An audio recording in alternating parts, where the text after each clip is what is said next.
Hello tout le monde. Bon là je vais faire quelque chose de différent. Je vais faire pour la première fois en fait de ma vie un bilan patrimonial en vidéo. Alors pour ceux qui me connaissent depuis longtemps, j'ai fait sur mon site web, mon blog forum, etc. Selon l'époque, euh, un suivi régulier pendant plus de 10 ans, donc de mon évolution, de mon patrimoine net, etc. Donc avec explication, etc. Copie d'écran et tout. Bon, maintenant, comme ça, comme je teste un peu YouTube, je me suis dit, YouTube et le format vidéo en général, je me suis dit, je vais aller pour changer faire ça. En plus, j'ai pas fait de bilan public depuis longtemps. Voilà, parce qu'en fait, je vais vous dire, j'ai la flemme, etc. C'est-à-dire qu'à un moment donné, mon site marchait bien. Il y a essentiellement pendant ma partie trading à temps plein, etc. Et à partir du moment où je suis allé en Espagne et puis que j'ai commencé à devenir rentier immobilier principalement, etc. et être moins actif en bourse, et voilà, ça a décliné, etc. Bon, il n'y a pas que ça, hein, il y a de la compétence, il y a de la concurrence en permanence, mais en gros, pendant longtemps, mon blog, mon forum, etc., mon site, de manière globale, était une source de revenus complémentaire depuis longtemps, depuis plusieurs années. Pour ceux qui peuvent se poser la question, ça ne me rapporte plus rien, voire ça me coûte en fait de l'argent chaque année, avec les frais de nom de domaine, d'hébergement, etc. Alors qu'il y a longtemps en arrière, avec les ventes d'e-books, de formations, etc., les parrainages, tout, ça me rapportait effectivement de l'argent. C'était quelque chose réellement de positif qui me faisait un complément de revenu, on va dire. Voilà, ça n'a jamais été mon revenu principal. Mon revenu principal, ça a toujours été soit la bourse, soit l'immobilier, mais voilà, enfin, je veux dire sur les 2 dernières décennies maintenant à peu près. Voilà. Bon allez, cette parenthèse faite, on va commencer. Donc, ce que je fais là, ce sont mes comptes. Donc, je pointe mes comptes à peu près. Normalement, je le fais pour moi-même tous les quelques mois pour voir en fait comment ça va, quoi, comment j'évolue. Je le fais pas tous les mois, je le fais plus. Je m'embête plus à faire ça. Avant, je le faisais assez souvent, plus souvent que ça. Mais maintenant, comme je sais que je progresse régulièrement, en fait, je m'en fous un peu de savoir. Voilà, ce qui compte pour moi, voilà, comme je ne pointe pas mes dépenses, etc., je fais pas ça. Je sais qu'il y a des rentiers qui font ça, qu'il y a des gens qui disent qu'ils ont fait faillure, mais qui comptent vraiment tout, leur budget, etc. Et moi, je compte pas. Tout ce que je vérifie, en fait, c'est que par rapport à ce que je dépense, de manière générale, je progresse globalement, etc. Voilà. Donc, par exemple, là, mon bilan donc, que j'ai fait là, ce 25 mars, voilà, pour, on va dire, compter les billets, eh ben, je suis à 308 700 et quelques sur mes comptes. Et quand j'avais fait la dernière fois le bilan, c'était au 31 décembre, j'étais à 299 600, voilà, en fin d'année 2024. Voilà, donc il y a une progression d'environ 7000 euros en environ 3 mois sur mes comptes. Voilà, donc ça c'est dépenses déduites, j'ai progressé d'environ 7000 euros en 3 mois. Après, pour vous dire, je ne sais même pas exactement combien je gagne ou je dépense par mois, je ne sais pas. Là, par exemple, je vois bien que du coup, j'ai mis de côté un peu plus de 2000 euros par mois. Donc, évidemment, pour ça, il faut que j'ai gagné plus sur la période. Donc, est-ce que mon revenu est vers 2005, 3000? Je ne sais pas exactement. Il se situe peut-être vers là, vers 2500, 3000. Par exemple, si effectivement, par exemple, je progresse de 1800 par mois et que je dépense 1000 euros par mois, hein, moi, je dois pas dépenser énorme. Je suppose que je dois être entre 800 et 1000 euros par mois, un truc comme ça, hein. Enfin, vers là. Bon, bah, par exemple, ça veut dire que j'ai peut-être gagné 2800 sur le mois, par exemple, et que j'ai mis de côté 1800, par exemple. Voilà, c'est un truc comme ça. Donc, grosso modo, j'ai peut-être un revenu qui est vers 2005, 3000 euros, un truc comme ça. A priori, c'est vers là. Ça doit se situer vers là, sur les 3 derniers mois, par exemple, un revenu qui a tourné aux alentours de ça. Donc un revenu global, c'est-à-dire entre les loyers perçus, les plus-values encaissées, les intérêts encaissés, les dividendes encaissés, voilà. C'est la somme de tout ça qui fait peut-être 2500, 3000, voilà. Vous m'avez compris, et donc ça me permet, comme je ne dépense pas 2000 par contre, je ne me dépense pas 3000 euros par mois ou 2500 par mois, je suis peut-être vers 800, 1000, comme je vous dis, et ben ça me permet voilà, de mettre de côté régulièrement, voilà, d'épargner régulièrement et que ça me rapporte après petit à petit encore plus d'intérêt ou de plus-value ou de dividendes, voilà, comme ce que vous voulez, quoi. Bref, on va revenir sur le bilan, là par exemple. Alors, c'est peut-être pas classé dans le même ordre. Dans un cas, c'est le bilan, c'est alphabétique. Je vais revenir. Je crois que ça a commencé là, Boursorama. Il est où Bourso? Ah voilà, par ordre alphabétique. Boursorama, alors on commence. Là, c'est mon assurance vie. Une assurance vie où je suis fonds euro.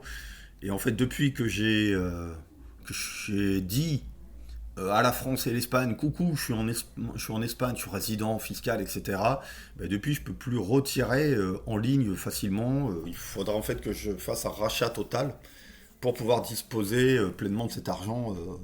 Voilà. Pendant ce temps-là, il fait des intérêts, évidemment.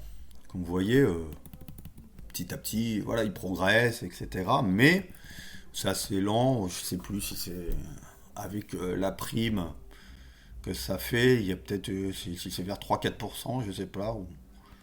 C'est vrai que ces dernières années, c'était pas terrible et je crois que c'est un peu remonté. Voilà, par exemple, pour vous dire, j'étais peut-être vers 25 000 et quelques, 25 700, je crois, l'année dernière. Et puis, bah, ils ont fait l'actualisation, c'est passé à 26 232, voilà. Ça, je pense peut-être le clôturer un de ces jours pour mettre ça sur Trade Republic ou Interactive Broker, continuer à faire un DCA peut-être, voilà, ou des achats-reventes au passage, si l'opportunité se présente, des fois sur certaines actions ou indices, voilà. Bon, bref. Donc voilà, ça c'est, on va dire ça c'est vraiment passif hein, pour le coup, on est vraiment sur du passif puisque je fais rien depuis longtemps avec ça. Là, ça c'était un compte à terme où j'ai clôturé, ok. Ça, pareil, compte courant que j'utilise, on va dire, comme quelque chose de transitoire chez Fortineo pour déplacer de l'argent, voilà. Là, on arrive voilà, sur une partie où il y a pas mal de cash, on va dire, de patrimoine net que j'ai mis. C'est Interactive Broker. Au début, j'avais mis, je sais plus, j'ai gonflé petit à petit la somme que j'ai mise, quoi. Au début, j'ai mis par tranche de milliers d'euros, 140 000 pendant un bon moment, puis après j'ai rajouté un peu plus, 50 000, voilà. Donc, comme vous voyez, là c'est la performance sur un an. En fait, moi, quand j'ai ouvert Interactive Broker, c'est sans prétention particulière. Enfin, la prétention, c'est de faire mieux que les taux sans risque, qui étaient donc du genre 3-4%, voilà, brut. Bon, bah là, finalement, l'objectif est réussi, même si c'était un peu difficile, je dois vous reconnaître, au départ, surtout avec le change. Quand j'ai changé le dollar, au départ, je m'étais pris une douille temporaire, c'est-à-dire j'étais en moins value potentielle, ça m'avait beaucoup stressé, parce que j'avais pas l'habitude d'aller sur une autre devise. Puis bon, bah, petit à petit, la chose s'est lissée dans le temps, en faisant ça en plusieurs fois. Comment ça s'appelle, l'euro a rechuté contre le dollar, donc la moins-value potentielle s'est réduite, voire est devenue un peu bénéfice. Voilà. Ça m'a un peu rassuré parce qu'au départ, c'est vrai que ça avait commencé fort contre moi, quoi. C'est à peine j'ai commencé à changer que boum, l'euro il s'est mis à cartonner, à avancer régulièrement en un mois. Il s'était pris, je sais plus, si c'était 6-7% en un mois. Donc effectivement, je me suis dit, waouh, faut pas que ça continue comme ça. Voilà. Pourquoi je suis allé sur le dollar d'ailleurs, c'est intéressant. C'est parce que, comment ça s'appelle bah, en fait, le taux de rémunération est aussi plus intéressant et ça permet d'acheter des actions en dollars. Voilà, c'est ça que je voulais. Au départ, je voulais aller sur des ETF en dollars et je me suis rendu compte, tristement, que je ne peux pas parce qu'il faut me foutre au moins 500 000 euros et là, je ne les ai pas. C'est-à-dire qu'une grande partie, je suis investi aussi sur mes appartements, mes 5 appartements. Donc, du coup, voilà, j'ai pas spécialement envie de vendre juste pour ça. Voilà, pour le moment, non. Donc voilà, parce qu'il y a aussi un bon rendement pour le moment. Voilà. Donc, euh, ça impliquerait peut-être devoir partir parce que ça augmenterait fortement ma fiscalité. Par exemple, si je vendais 4 appartes et que je me retrouvais donc avec la possibilité d'arriver à 500 000, eh ben, ma fiscalité augmenterait fortement aussi, hein. Là, on parle de frottement fiscal élevé. Voilà, donc est-ce que ça voudrait dire dans ce cas qu'il vaut mieux que je vende tout que j'aille ailleurs? Peut-être.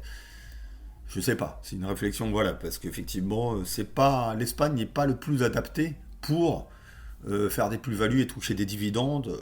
Voilà. Le mix que j'ai actuellement, toucher des loyers et un peu de dividendes, plus-value, intérêt, c'est pas trop mal en fait, parce que ça permet finalement d'être déjà sous-évalué au niveau du patrimoine, parce que avec les valeurs cadastrales, on est en dessous des valeurs de marché, donc en fait on se retrouve voilà, en dessous. Là, si je revendais tout et que je réalisais la plus-value à peu près à la valeur de marché, je serais sans doute voilà, l'impôt sur la fortune qui est assez bas en Espagne. Et j'ai pas spécialement envie non plus. Voilà. Enfin, on va dire, je préfère ne pas avoir encore plus d'impôts à payer si possible. Voilà, il n'y a que si grossit énormément. Alors, qu'est-ce que vous voyez là? C'est que j'ai. Comment ça s'appelle j'avais hier euh, des ETF S&P 500 en euros qui sont d'ailleurs très chers chez Interactive Broker. Quand j'ai revendu ça hier, Interactive Broker m'a pris 8 euros de frais, ce qui est énorme. J'avais donc 29 titres là qui sont voilà, que j'ai revendu vers, je crois, c'était 568, un truc comme ça. Donc j'ai encaissé, comme vous voyez, peut-être 292 euros, peut-être un truc comme ça. Voilà, je crois que je ne le referai pas parce que Trade Republic me prend beaucoup moins pour les. Donc c'est ça, c'est l'inconvénient on va dire, des règles européennes. Tout ça, c'est parce que je n'ai pas le droit d'acheter des ETF en dollars. Alors que et donc, quand on va sur les ETF en euros chez Interactive Broker, en fait, ça douille. Hein. Il y en a peu qui sont pas très chers, quoi. Voilà. Donc voilà. J'ai aussi du Realty Income. Alors ça, c'est un truc qu'on m'avait conseillé en forum de, de prendre pour avoir un dividende mensuel. Donc j'en ai acheté, revendu, j'ai fait des plus-values aussi, un peu avec, et j'ai touché des dividendes. Donc là, c'est donc des titres que je détiens à nouveau depuis un certain temps, où je touche un petit peu de dividendes au passage. Voilà. Voilà, voilà, mensuel. Comme, voilà, pour ceux qui la connaissent, c'est une foncière. Donc voilà, pour l'instant, comme vous regardez, quand même, là c'est depuis le début la performance, donc 10% depuis que j'ai mis des fonds, que j'ai mis pas mal de fonds petit à petit. Voilà. Donc voilà, alors ça je vous ai pris aussi un graphique de l'euro-dollar pour vous dire qu'aussi ma valorisation chez Interactive Broker va dépendre aussi du dollar, puisque j'ai une partie en euros, une partie en dollars, qui est actuellement assez équilibrée, j'ai à peu près moite-moite, hein, moitié-moitié, euro-dollar, à peu près vers là. Voilà, plus donc mes positions. Donc voilà, j'ai une partie. Mais comme vous voyez, je suis assez peu engagé globalement par rapport à. Je suis, on va dire, sous-investi. Certains pourraient considérer ça comme sous-investi. C'est vrai que pour l'instant, j'ai du mal. En plus, les marchés sont toujours au taquet. J'ai du mal à investir beaucoup sur les marchés. Voilà. Peut-être s'il y a une bonne correction, peut-être qu'il faudra que je me force psychologiquement pour investir plus, parce qu'effectivement, j'ai du mal. Voilà. Donc voilà, ça. Ça, par exemple, c'est justement par rapport au S&P 500. Clairement, j'ai sous-performé, et c'est normal. Hein, globalement, j'ai sous-performé. Là, on voit ma courbe ici. Mais par contre, j'ai fait mon objectif de faire mieux que le taux sans risque, ou faire comme une sorte de super livret, ce qui était mon objectif. Premier objectif, voilà. Mais c'est normal parce qu'en fait, je suis essentiellement cash. Donc, effectivement, si on est très peu investi, et qu'une partie, donc, une grosse partie, peut-être 80-90% est rémunérée au taux sans risque, il ne faut pas s'attendre à ce que la petite portion sur laquelle on prend des risques, elle fasse mieux que les indices, qu'elle explose tout. Il faut s'attendre, effectivement, on va dire là, quand vous voyez la baisse qu'il y a eu sur le S&P récemment, bon ben, il n'y a que si les marchés sont un peu baissiers ou etc. que cette stratégie va faire mieux que l'indice. Mais si les marchés sont globalement haussiers, ce qui est le cas depuis voilà, depuis le temps que j'ai ouvert, ça a été même très haussier des fois. Et je veux dire, c'est dit, on peut pas mettre l'indice, il faut être au moins autant investi que l'indice, voire peut-être plus en levier ou etc. Voilà, ou faire des grosses transactions, ce que je fais pas en proportion de mon patrimoine, je fais plutôt des petites, je reste, on va dire, très timide, je reste sur un niveau de prise de risque très faible en fait, globalement. Voilà. D'ailleurs, on voit bien que ma courbe est finalement beaucoup moins volatile finalement que le S&P 500 qui boum, boum, voilà. Moi, c'est plus lent la progression. Et c'est justement du fait d'avoir une très grosse partie qui est rémunération de trésorerie et une faible partie investie. Bon, ça, c'est mes autres comptes. Là, par exemple, ING, je pense que je vais mettre chez Trade Republic. Là, je commence à avoir un peu trop d'argent. Voilà, avec des fois les loyers que j'encaisse où je fais pas rien de spécial. Voilà. Donc là, faut peut-être que je vire un petit peu sur Trade Republic, par exemple. Même chose ici, sur mon autre compte courant, j'ai un peu trop d'argent, il faudrait que je mette un petit peu chez Trade Republic.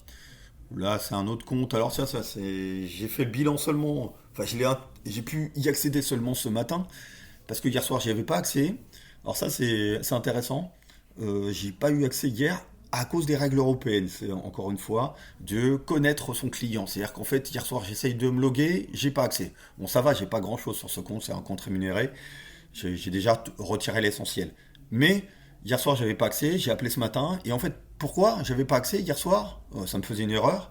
La dame m'a expliqué, c'est qu'il faut que je mette à jour mon profil. Ça faisait plusieurs mois que je m'étais pas connecté, depuis décembre. Et voilà, donc il fallait que je mette à jour, sinon j'avais pas accès, etc. Voilà, donc du coup j'ai mis à jour mon profil. Vous voulez savoir, je sais plus, quelques questions diverses, voilà. Et sinon, voilà, vous restez avec votre compte bloqué sans avoir d'explication. C'était ça, quoi. Voilà, si j'avais pas appelé, j'aurais pensé à une erreur technique. Donc bravo, ça c'est l'Europe, hein, on va dire. Voilà. Je sais pas. Donc voilà, vous voyez, c'est la même chose entre hier et aujourd'hui, entre le 25 et 26 mars. J'ai pas touché, j'ai rien fait de spécial. Donc c'est le même solde 25 et 26 mars, donc il n'y a quasi plus rien. Voilà. De toute façon, ça compte pour pas grand chose. Même chose, là c'était un livret, une sorte de livret Renault Banque que j'avais ouvert à un taux promotionnel, et puis le taux est retombé depuis, donc du coup je l'ai vidé. Et ça, c'est allé sur Interactive Broker où le taux était plus élevé de rémunération de l'euro et du dollar. Là, c'est mon compte Saxo Bank. J'ai une seule action, c'est une eBay. Alors ça, c'était un conseil qu'on m'avait donné il y a longtemps. Donc je me la traîne depuis 2020, un truc comme ça, depuis voilà, où j'ai acheté en plusieurs fois. Et là, ça indique une plus-value, mais moi j'ai fait mes calculs, je suis pas en plus-value comme ce qui est indiqué là, je suis en moins-value potentielle encore. Alors moins qu'à un moment donné, mais non, c'est un truc que je me traîne donc depuis 5 ans comme certains diraient, de la dite monnaie, quoi. Voilà. Alors pour la première fois, j'avais touché un dividende. Là, les 77,50, c'est un dividende que j'ai touché sur une eBay. Il faudrait que j'en tienne compte dans mon calcul de prix de revient, etc. Mais bon, voilà. Le truc, ça, on va dire, c'est la première action que j'ai gardée aussi longtemps. Voilà, d'habitude, je garde pas. Voilà. Donc elle m'a appris un peu le long terme, hein, 2020, 2000, on est en 2025, voilà. J'ai jamais gardé aussi longtemps une action de ma vie. Donc voilà, peut-être qu'elle va faire une recovery, une remontée à un moment donné, j'espère. Et puis je la lourde et j'en reprendrai plus. De manière générale, pour ceux qui ont déjà acheté mon e-book sur les... Ce que j'ai fait là, c'est contraire à ce que je recommande. Je recommande en général plutôt les indices. Pourquoi? J'aime pas les actions isolées parce que justement, des fois, ça peut s'écrouler, voire tout perdre. Ce qui n'arrive pas sur les indices. Donc j'ai fait quelque chose à l'inverse de ce que j'écrivais il y a environ 20 ans de ça, quoi. Parce que voilà, des fois, bah, on est humain, ça arrive. C'est vrai que le marché grimpait déjà fortement en 2019, avant 2020, et du coup, dans ces situations, j'ai du mal à savoir quoi faire. Alors on voit une action qui est entre guillemets décotée, on se dit ça va être mieux, peut-être, etc. Erreur, erreur. Voilà, faites pas cette erreur qu'au bois. Voilà, c'est quelque chose. C'est-à-dire, qu'est-ce qui s'est passé sur une eBay par rapport aux indices? Elle a pris la tasse plus forte que les indices, et quand les indices sont remontés, bah, elle est remontée moins fort. Donc du coup, comment dire, elle est à la traîne depuis des années sur les indices. Donc, moralité, même si les indices avaient beaucoup plus cartonné, grimpé sur les années précédentes, jusqu'à avant le Covid, eh ben, il valait mieux acheter sur les indices, même quand ils étaient au taquet, ils avaient même fait un plus haut juste au tout début du Covid. Voilà, ça paraît fou, mais il vaut mieux acheter tout le temps l'indice que d'acheter des actions isolées, comme ça, parce que, en fait, entre guillemets décotées, souvent, elles font moins bien ensuite.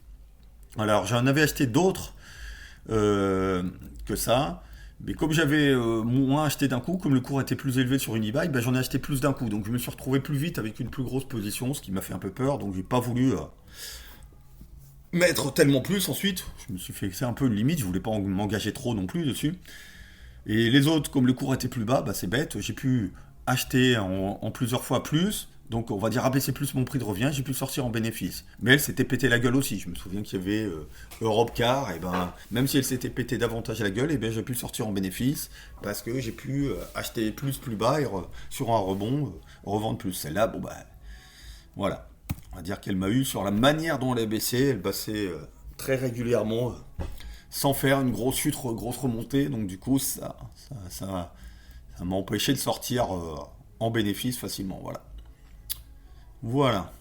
Euh, Là, on est sur Trade Republic. On voit mon plan d'investissement programmé actuel. C'est un DCA. Ce qu'on dit un DCA en général. Donc à un moment donné, je l'ai fait sur CAC 40 aussi. Lorsque le CAC avait baissé, puis j'ai même acheté un peu plus, j'ai fait des achats-reventes, et puis j'ai revendu le package quand on était au plus haut sur le CAC, à peu près au plus haut, hein. J'ai eu de la chance un peu sur ce coup, je dois reconnaître. Et du coup, bah, j'ai laissé mon plan d'investissement seulement sur le S&P 500, Eurostoxx, Europe 600, voilà. Je sais pas si je referai sur le CAC, si ça rebaisse peut-être, mais c'est vrai que le faire sur le CAC, c'est pas forcément plus intéressant sur le long terme. Là, c'était vraiment ponctuel, voilà. Donc là, on voit la partie cash rémunérée que j'ai chez Trade Republic, puisque les espèces sont rémunérées jusqu'à hauteur de 50 000. Là, c'est bon, je suis en dessous de 50 000 sur la partie cash. Voilà. Là, on voit des reventes que j'ai fait, voilà, achats, reventes sur les transactions. Et il y en a plus, etc. Voilà. Je vous montrerai ça peut-être un jour, voilà. Mais je fais des achats, reventes aussi. En dehors de mon DCA, en fait. Voilà. Donc là, mon portefeuille. Chez Trade Republic, ça c'est mieux par contre que chez Interactive Broker. Sur un an, il fait plus 21%, selon ce qu'il me dit, hein, parce que bon, après, c'est vrai que ces calculs, j'ai pas été vérifié. Et depuis le début, il est à plus 22%. Sachant que mon portefeuille, vu les achats-reventes que je fais, ben, il va de temps en temps grossir, de temps en temps réduire, en fonction des plus-values, comment dire, des plus-values partielles que je prends sur mes positions. Voilà. Parce que moi, je fais un mix, ça me convient bien, je dors assez bien la nuit comme ça, avec un petit DCA pour le moment, plus des achats-reventes de temps en temps, on va dire d'opportunités. Voilà, bon, ben là, on est revenu à Bordeaux. Donc voilà, si on regarde, là, globalement, j'ai sur ma partie cash, voilà, compte, globalement, 306 000 maintenant. J'avais 299 600, voilà, 306 700, donc à peu près 7 000 de plus en 3 mois.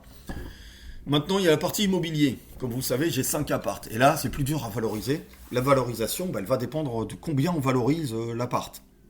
Et là, comme je vous ai montré dans la vidéo précédente, dans une vidéo précédente, on va dire, faut que ça se mette à jour, ça.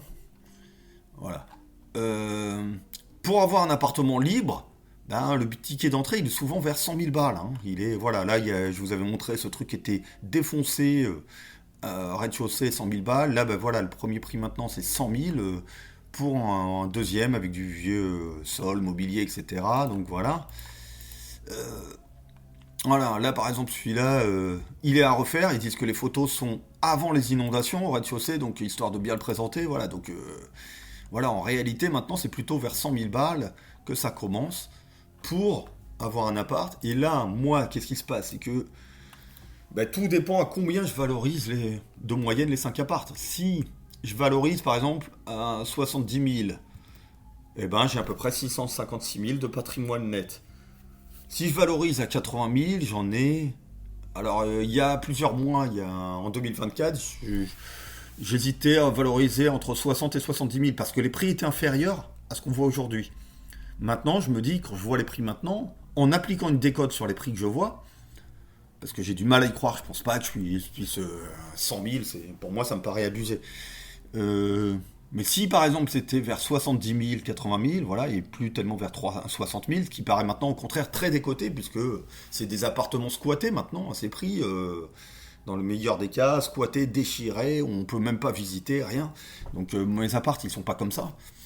Donc, eh ben, peut-être qu'une valorisation plus correcte serait vers 70 000 l'appart, ou 80 000, je sais pas, voilà, mais Donc peut-être vers 650, 700 000 de patrimoine net, vers là. Voilà. Bon, je sais pas, c'est vrai que c'est dur à évaluer en l'absence de transaction. Voilà, on voit que par exemple aussi j'ai progressé sur Trade Republic globalement. Parce que si on revient en décembre, le total du cash est de. Voilà, on voit bien que ça a progressé. C'est passé de 56 900 à 60 000 et quelques, voilà. J'ai progressé voilà, sur plusieurs trucs, plusieurs comptes. Alors évidemment, Trade Republic, il faut compter que je l'utilise pour mes dépenses. Il y a une carte bleue avec un cashback régulier, donc je l'utilise. Le cashback vient alimenter, vient en déduction sur mon DCA. Donc c'est pas trop mal. C'est vrai que Interactive Broker fait pas ça. Donc voilà. Voilà, grosso modo pour mon bilan. Voilà. Allez, à plus. Bonne journée.